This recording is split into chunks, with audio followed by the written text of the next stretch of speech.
if we didn't even use a value stream for strategy and execution, we will not be able to answer these questions. It's all about the value. It's all about how we align whatever we are doing with the high-end value. If you just use a reference model and put it in place, but it doesn't really speak to your business, it's going to break down over time. People are using the systems that they like rather than what they need. Strategic leaders can say, we need to do this, and then it's the game of telephone all the way down. Without seeing that holistically and mapping that out to always pinpoint, are we validating against it, then that's really going to break down once you get down to the execution. Say these moments are where business architecture proves its worth.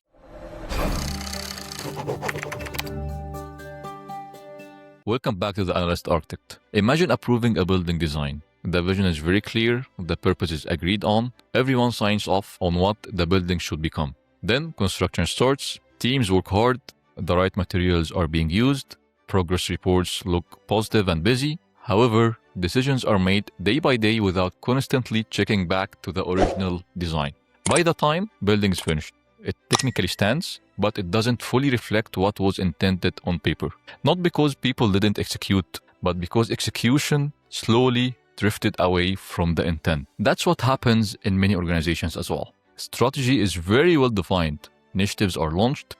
Execution is busy, yet the connection between what we said we want to have or we want to achieve and what actually we are doing weakens over time. And this is where business architecture interferes. It exists to protect that connection, to maintain a clear line of sight between strategy and execution. So in today's episode, we are focusing on how business architecture helps organizations move from strategic intent to real execution, why that line of sight so often breaks, and how capabilities, value streams, and initiatives come together to support better decision-making process. And to explore this with me, I'm joined again by Breanne Casteel. Glad to have you back, Breanne. Thanks for having me. As you know, most organizations have a clear strategy on paper, yet execution still fails. Where do you usually see that disconnection happen? What the analogy I like to use here is, I don't know if you ever played the game of telephone as a kid, where one person gets a message and they tell the next person and then whisper it to the next person. And then at the end you come out with, oh, what did you hear? And it's never the same as what you started with. So that is what happens in businesses when you're speaking. There's so many different levels and people, business units, action items that come into executing on our strategy, that strategic leaders can say, we need to do this. And then it's the game of telephone all the way down. Without seeing that holistically and mapping that out to always pinpoint, are we validating against it, then that's really going to break down once you get down to the execution. And that's why then you have so much rework. No, this doesn't meet our goals. This isn't really we didn't move anywhere on our strategy because we didn't have that connection between. I think this is the real gap between the real intent and action is exactly where business architecture is meant to step in. And from your perspective, how do business architecture help bridge that gap between the strategic intent and day-to-day execution in a way or another? I think business architecture sits at the prime location to help with this because we are business ecosystem-wide.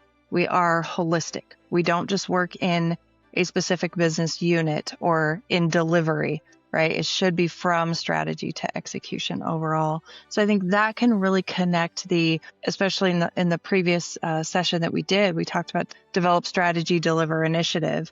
If you connect those over the whole strategy to execution life cycle, then you can cross map the who, the what, the why, and be able to drill in on any aspect within that workflow.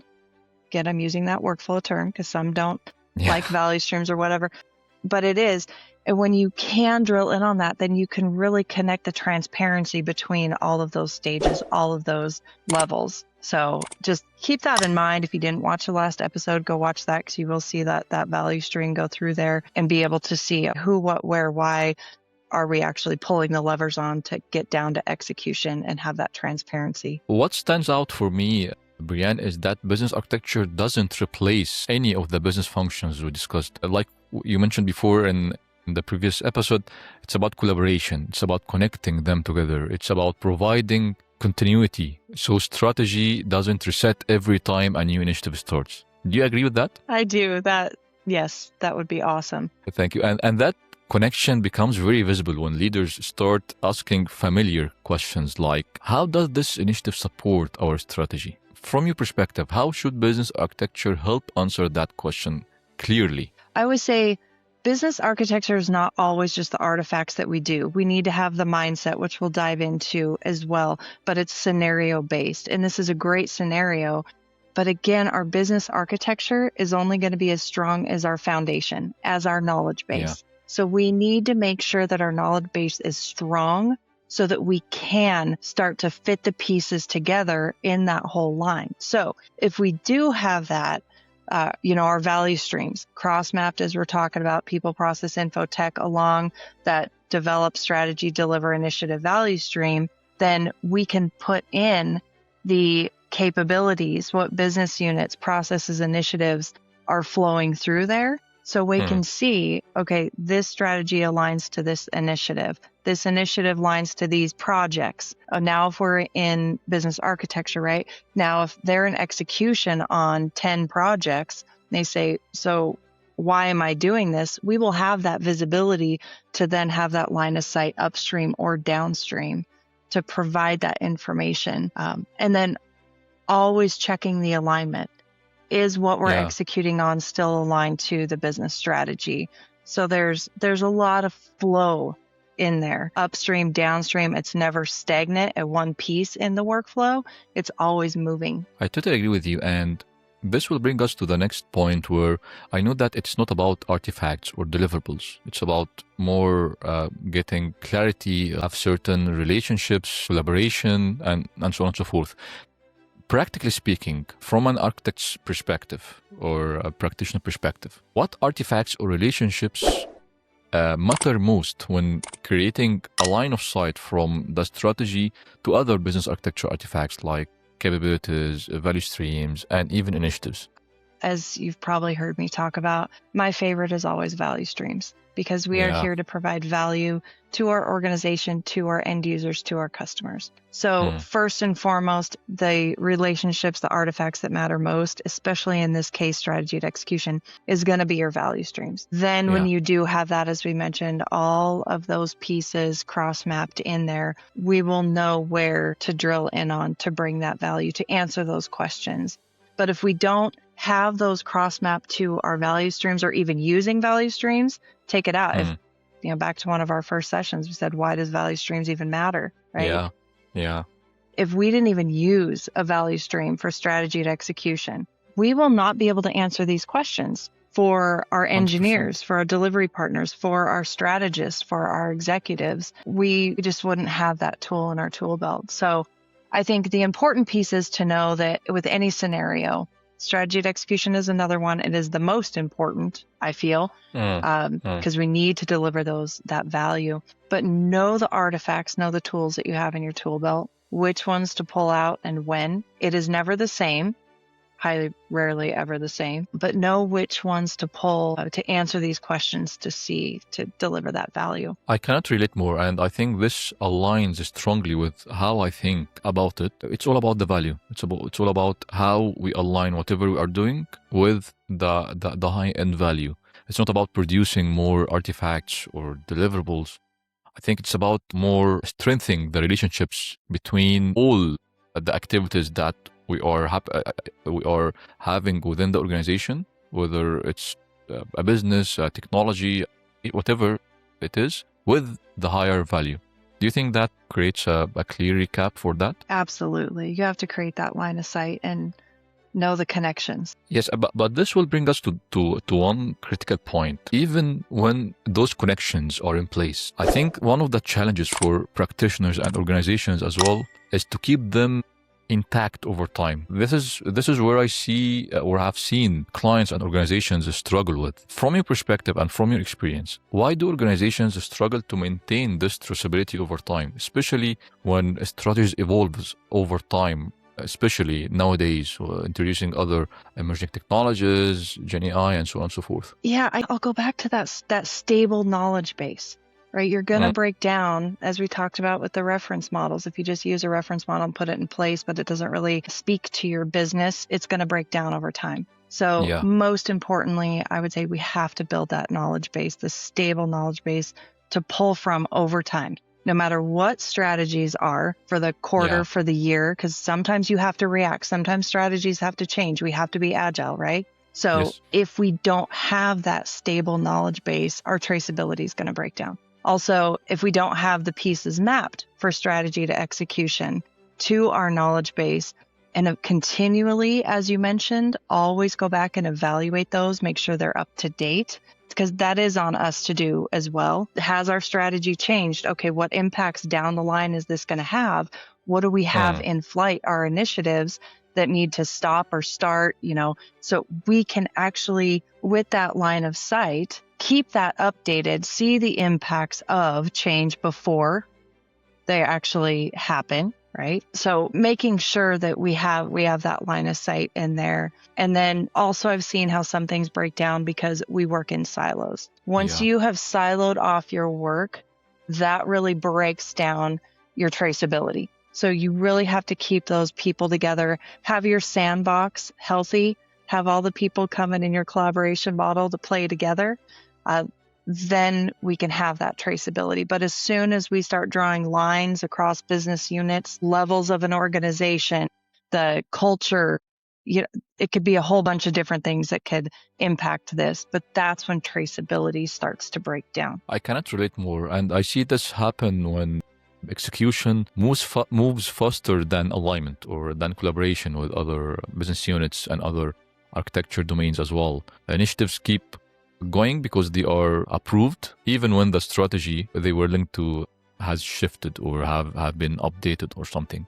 Which brings us to a very practical point for organizations that want to improve this particular point. From your perspective, if an organization wants to start building this traceability tomorrow and they want to maintain their knowledge base, where should it realistically begin? I would start, again, I'm broken record, but with those value streams. You have to have a map to your develop strategy and deliver initiative. So I hope if anybody was watching this, they want to get one thing out of it, it's the importance of your develop strategy and deliver initiative value streams. And then start plugging into your capabilities, info, concepts. You need to agree on that terminology.